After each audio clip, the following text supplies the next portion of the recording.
Hi, this is Carl Bogar with Historic Military Impressions for this week's Item of the Week. This week we're going to do something a little bit different. I'm going to give the stage to my son Elijah, and we're going to do a product review of this Panzer Schreck that you see before you. So, Elijah, did a lot of research on this thing. What do you think about it now that you got it? First, I'd like to start by saying that this is a reproduction Panzer Schreck that IMA-USA made. I ordered it to them. It came in a very large box concealed in thousands of little packing peanuts. I did research on this specifically through videos as well as looking at pictures of real ones. And in the end of the barrel here, it has a little frills on it like a real one would have.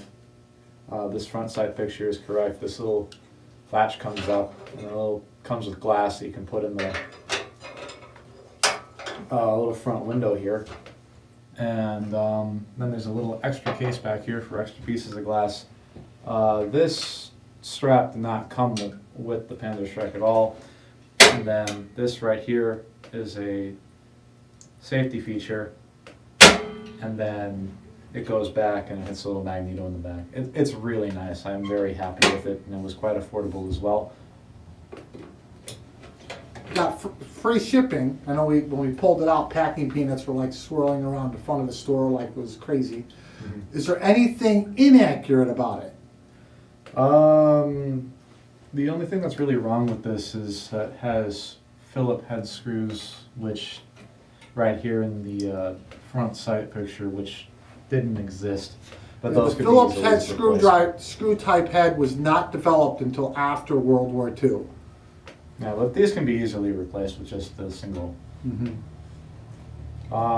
The only thing I don't really like about it though is that now I should probably mention that these were pretty cheaply made, real ones as well. All it really was is just a cut down version of their crew served pack gun weapon that they had in Africa. But anyways, going back to it, this face shield does not sit on there very well. You take it off by a little bit of a latch, but it does not sit sturdy on this very well. It wiggles a lot. I put a piece of rubber in here, so that part of a rubber vehicle tire inner tube to keep it nice and snug. And well, that's really all I have to say about it. Okay. Well, switching topics for a second, we just got back from our first show of shows. What did you think of the show of shows? It was an interesting experience because there was a lot of rare stuff that you never really get to see. I think I saw like 3 or 4 MG-08-15s. Okay. I've never seen one before until going there. People had parts of trench mortars. There's some people that had the base plates. Other people had the actual mortar itself. I think one guy had the little grenade that goes on the top of it. Mm-hmm. There's one guy that had the muzzle brake off of a Pac 40. That was cool to see. There's just a lot of really rare and cool stuff, but very, very little of anything that we would consider to be common surplus stuff.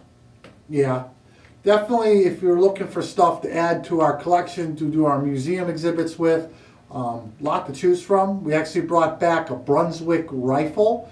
I had to buy the rifle because I've had the bayonet for years, and when I put the two together, the whole thing is taller than I am. Actually, a really good deal. It was $440, but it was in a Nepalese version of it, and it was made between 1840 and 1860. And what I liked about the Brunswick rifle is one of the rifles that England gave to the Confederacy to use during the American Civil War, and they're known to have been used in Louisiana. Mm. So, well, I guess that's it for this week. This is Carl and Elijah Bogar for Historic Military Impressions, your premier provider of museum quality exhibits, classes, and authentic surplus. And as always, as you see in the corners, we have our 2 books, China on War and the Tet Offensive 1968.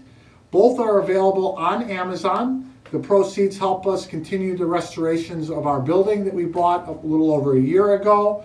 And in July, at the High Ground Veterans Memorial in Neillsville, Wisconsin, I'll actually be doing a book signing for the Tet Offensive. If you're available for the Vietnam Welcome Home weekend, July 14th, 15th, and 16th.